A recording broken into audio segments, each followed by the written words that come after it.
మనం పౌరాణిక సినిమాలు చూస్తుంటే బాణాలతో వాళ్ళు యుద్ధం చేస్తున్నప్పుడు ఒకరు బాణం వేయగానే అది కొద్దిగా ఆకాశంలోకి వెళ్ళగానే నిప్పులు కురిపిస్తూ టార్గెట్ వైపు వెళుతూ ఉంటుంది. యాక్చువల్‌గా అది ఆగ్నేయాస్త్రం అన్నమాట.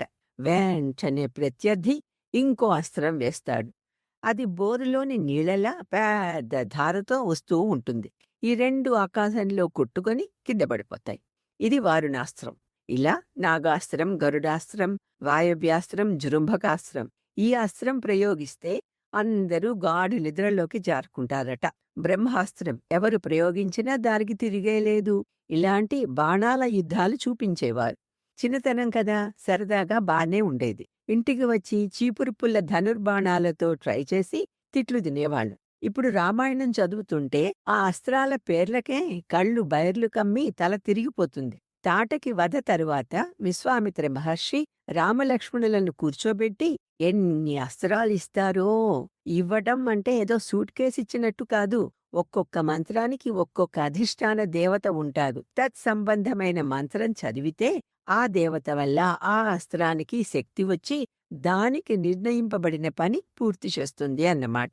అలా విశ్వామిత్రులు రామలక్ష్మణులకు మంత్రగ్రామం అంటారు. కొన్ని వందల అస్త్రాలు, మంత్రాలతో పాటు ఇస్తారు. వాళ్ళ ధారణాశక్తి ఏమిటో కాని ఆయన ఒక్కసారి చెప్పగానే వీరికి వచ్చి ఆ మహర్షి పూర్తిగా ఉపదేశించాక రామలక్ష్మణులు వాటిని స్మరిస్తూ, జపిస్తూ ఉంటే ఆయా అస్త్రాల అధిష్టాన దేవతలు వస్తారు. రాములవారు వారిని చేతితో స్పృశించి మేము తలుచుకున్నప్పుడు రావాలి అని చెప్పి పంపుతారు.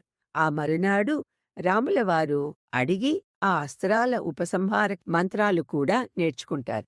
మంత్రాలను ఉచ్చరించటం వల్ల యాంత్రికమైన శస్త్రాలు అస్త్రాలుగా మారుతాయి. ఇది దానంతట అదే జరగదు. మంత్రం ద్వారా ఆవాహన చేయబడిన ఆ దేవత యొక్క శక్తి వల్ల ఇది జరుగుతుంది. మంత్రానికి ఉన్న ఈ శక్తి వల్ల ఒక గడ్డిపోచ కూడా మహా ఆయుధాల ప్రభావాన్ని నిర్మూలించగలిగేంత శక్తివంతంగా మారుతుంది.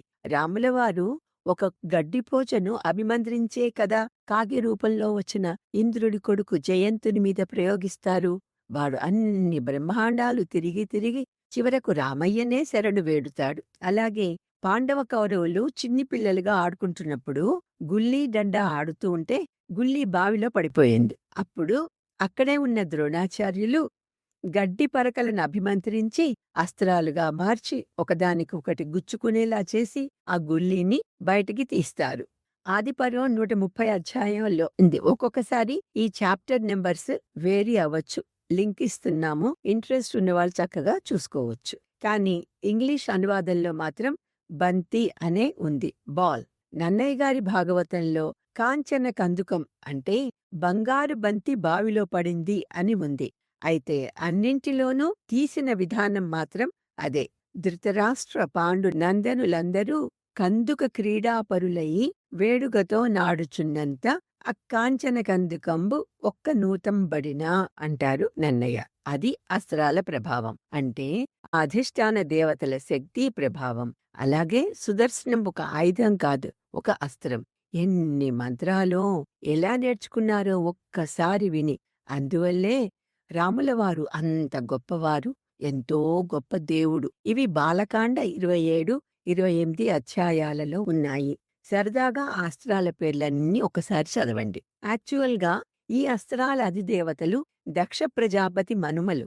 ఆయన కుమార్తెలైన జయాసుప్రభలు కృశాశ్వ ప్రజాపతి భార్యలు. వారిద్దరికీ అసుర సైన్యాన్ని సంహరించడానికి జన్మించిన వాళ్లే వీళ్ళు. అంతేకాక విశ్వామిత్రుడు స్వయంగా అస్త్రాలను సృష్టించగల సమర్థుడని, అందువల్ల రామలక్ష్మణులను విశ్వామిత్రులతో పంపమని స్వయంగా వశిష్ఠులే దశరథ మహారాజుకి చెప్తారు. బాలకాండ 21వ అధ్యాయం. విశ్వామిత్రులు ఋత్విజులతో కలిసి సిద్ధాశ్రమంలో యజ్ఞం చేస్తూ ఉండగా 5 రోజులు ప్రశాంతంగా గడిచిపోతాయి. 6వ నాడు మారీచ, సుబాహు మొదలైన రాక్షసులు వస్తే రాములవారు సీతేషువు అనే మానవాస్త్రం మారీచుడిపై ప్రయోగిస్తే ఆ బాణం వాడి ప్రాణం తీయకుండా, స్పృహ లేకుండా చేసి వాడిని తీసుకుపోయి 100 యోజనాల దూరంలో ఉన్న సముద్రంలో పడేస్తుంది. ఎప్పుడో స్పృహ వచ్చాక వాడు చచ్చి చెడి దేవుడా అప్పన్నా అనుకుంటూ లంక చేరుతాడు. ఇది మారీచుడే స్వయంగా రావణుడితో అరణ్యకాండ 38వ సర్గలో చెప్తాడు. సుబాహుణ్ణి ఆగ్నేయాస్త్రంతోనూ మిగిలిన రాక్షసులను వాయవ్యాస్త్రంతోనూ నిహతుల్ని చేస్తారు. అది ఆ అస్త్రాల పవర్. ఇది బాలకాండ 30వ అధ్యాయంలో ఉన్నది. అలాగే ధనుస్సు పైన ఎక్కుపెట్టేటప్పుడు ఒక్క బాణం వదలగానే 5, 10 అయి తరువాత 100 బాణాలుగా శత్రు సైన్యం పైన పడటం కూడా మనం చాలా సినిమాలలో చూశాను. ఇప్పుడు పురాణాలు చదువుతుంటే అప్పట్లో డైరెక్టర్స్కి ఇన్ డెప్త్ ఎంత నాలెడ్జ్ ఉందా అని ఆశ్చర్యం వేస్తుంది. ఇది యాక్చువల్గా నేను బ్రహ్మాండ పురాణంలో చదివాను. లలితాదేవి ఆ తల్లి యొక్క ఇతర శక్తులు భండాసురుడితో యుద్ధం చేస్తున్నప్పుడు దాన్ని వర్ణిస్తూ కవి వ్యాసమహర్షి ముందుగా ఈ శ్లోకం చెప్తారు. సంధానేతు ఏకధా తస్య దశధా చాప నిర్గమే శతధా గగనే దైత్య సైన్య ప్రాప్తౌ సహస్రధా దైత్యాంగసంగే సంప్రాప్తాః కోటి సంఖ్యాః శిలీముఖాః. శిలీముఖ అంటే బాణాలన్నమాట. ఆ భీకర సంగ్రామంలో రణభూమిలో చక్రరాజరథంపై నిల్చున్న లలితా త్రిపుర సుందరి తన ధనస్సుపై బాణాన్ని సంధించినప్పుడు అది ఒక్కటిగానే కనిపించింది.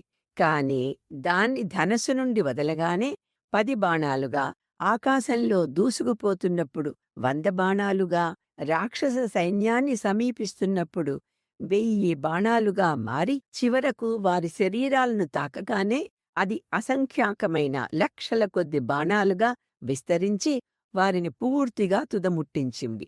ఇది చదువుతుంటేనే ఎంత బాగుంది! ఆ జగన్మాత ఎంత అవలీలగా శత్రు సైన్యాన్ని తుదముట్టిస్తున్నదో అన్నట్లు ఇప్పటి మిసైల్ సిస్టమ్స్ కూడా ఆల్మోస్ట్ ఇలాగే ఉంటాయట. ఒక పెద్ద మిసైల్ని లాంచ్ చేయగానే అది స్పేస్లోకి వెళ్ళిన తర్వాత పైభాగంలో ఉన్న బస్, దీన్నే పోస్ట్ బూస్ట్ వెహికల్ అని కూడా అంటారట. దీని నుంచి బోలెడు చిన్న వార్హెడ్స్ విడిపోయి వేర్వేరు టార్గెటెడ్ ఏరియాస్ పైన పడి వాటిని డిస్ట్రాయ్ చేస్తాయట. ఇది టెక్నాలజీ ద్వారా సాధ్యమవుతుంటే మనవేమో మంత్రశక్తి వల్ల జరిగిన విషయాలు. సరే, మనం కథలోకి వెళ్తాం. ఆ భండాసురుడు ఏ అస్త్రాలు ప్రయోగించాడు, మన లలితమ్మవారు వాటిని ఎంత అవలీలగా హుష్ కాకి చేసిందో సరదాగా చూద్దాం. అసలు చక్రరాజరథం ఎలా ఉంటుందో ఏదో మనం ఊహించి డ్రా చేయటమే కాని నిజంగా ఆ రథం అలానే ఉంటుందా?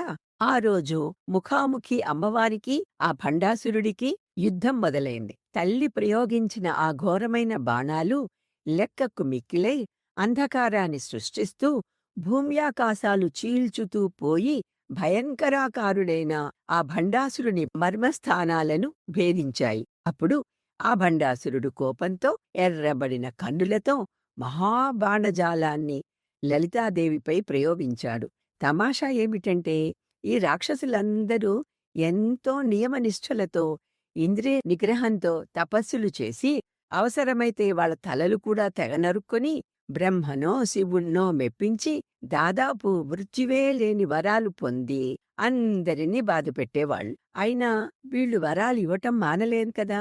ఇక్కడ అంతే, ఎంత పోటాపోటీగా యుద్ధం చేస్తున్నాడో. అంధతామస్రకం నామ మహాస్త్రం ప్రముమోచ సహ మహాతరణి బాణేన తన్నునోద మహేశ్వరి. వాడి కోపం వచ్చి ముందుగా అంధతామిశ్ర అనే అస్త్రం ప్రయోగించాడట. ప్రపంచం మొత్తం చీకటితో నిండిపోయింది. ఎవ్వరికి ఏది కనిపించదు. వెంటనే తల్లి మహాతరణి అనే ఎంతో ప్రకాశాన్ని ఇచ్చే సూర్యాస్త్రంతో ఆ చీకట్లను పారదోలింది. పాఖండాస్త్రం మహావీరో భండః ప్రముమోచే రణే గాయత్రి అస్త్రం తస్య నృత్యై ససర్జ జగదంబిక. పాఖండాస్త్రం అంటే ధర్మాన్ని వక్రీకరించి కపట సిద్ధాంతాలను వ్యాప్తి చేసే అస్త్రం. ఈ అస్త్ర ప్రయోగం మంచివాళ్లను కూడా వెంటనే ప్రభావితం చేస్తుంది. వెంటనే తల్లి దానికి విరుగుడిలా గాయత్రి అస్త్రాన్ని ప్రయోగించింది. అంటే గాయత్రి మంత్రం అంత పవర్ఫుల్ అన్నమాట. అలాగే అంధాస్త్రం అసృజత్ భండః శక్తి దృష్టి వినాశనం చాక్షుష్మత మహాస్త్రేణ శమయామాస తత్ప్రసూః. అంధాస్త్రం ప్రయోగించగానే కళ్ళు ఉండి చూడలేని స్థితి అది. లలితాదేవి వెంటనే చాక్షుష్మత మహాస్త్ర ప్రయోగంతో అందరికీ దృష్టిని తెప్పిస్తారు. ఇలా అంతకాస్త్రం ససర్జ ఉచ్చైః సంక్రుద్ధో దానవః మహామృత్యుంజయాస్త్రేణ నాశయామాస తద్బలం. అంతకాస్త్రం అంటే అందర్నీ నాశనం చేసే మృత్యు అస్త్రం అన్నమాట. ఈ అస్త్రాన్ని ప్రయోగించగానే తల్లి మృత్యుంజయాస్త్రం వేస్తారు. సర్వాస్త్ర స్మృతి నాసాఖ్యం అస్త్రం భండో వ్యముంచత ధారణాస్త్రేణ చక్రేసి తద్బలం సమనాశయత్. సర్వస్మృతి నాశాస్త్రం ప్రయోగిస్తే అసలు దేవతలందరూ అక్కడ ఏం చేస్తున్నారో ఎందుకు వచ్చారో కూడా మర్చిపోతారు కదా. వెంటనే దేవి ధారణాస్త్రం అంటే మెమొరీని ఇంటాక్ట్గా ఉంచే అస్త్రం ప్రయోగించింది. భయాస్త్రం అసృజత్ భండ శక్తీనాం భీతిదాయం అభయంకరం ఐంద్రాస్త్రం ముముచే జగదంబిక. అందరిలో భయాన్ని కలిగించే భయాస్త్రాన్ని దానవుడు ప్రయోగిస్తే ఆ భయాన్ని పారదోలే ఐంద్రాస్త్రాన్ని తల్లి ప్రయోగించింది. వాడు రోగాస్త్రాన్ని ప్రయోగించగానే శక్తిసేనలలో వ్యాధులు వచ్చేశాయి. వెంటనే అమ్మ అచ్యుతానంత గోవింద అనే నామత్రయాస్త్రం ప్రయోగించగానే ఆ బాణం నుండి ఆ 3 రూపాలు వచ్చి కేవలం తమ హుంకారంతో ఆ రోగాలనన్నింటినీ పోగొట్టి వాళ్ళని స్వస్థులని చేశాడు. తరువాత తల్లికి నమస్కరించి అదృశ్యులయ్యారు. ఆయుష్ని నాశనం చేసే అస్త్రాన్ని భండాసురుడు ప్రయోగించగా లలితాదేవి కాల సంకర్షణీ రూపమైన అస్త్రాన్ని ప్రయోగించి కాలప్రభావాన్ని తన అధీనంలోకి తీసుకొని భండాసురుడు ప్రయోగించిన ఆ అస్త్రాన్ని నిర్వీర్యం చేసింది. కాలసంకర్షిణి అంటే కాలాన్నే తన వైపు లాగి నియంత్రించే శక్తి అని అర్థం. ఇలా వాడు వేసిన ప్రతి అస్త్రాన్ని తల్లి నిర్వీర్యం చేసింది. వాడు రాక్షసులను పుట్టిస్తాడు, తల్లి ఆ రిలేటెడ్ దేవుళ్ళని పుట్టిస్తుంది అస్త్రాల ద్వారా. యుద్ధపు కథ ఇంకా చాలా ఉన్నా మనం అస్త్రాలు, కౌంటర్ అస్త్రాల గురించి మాత్రమే చెప్పుకుంటున్నాం కాబట్టి ఇంతవరకే మాట్లాడుకుందాం.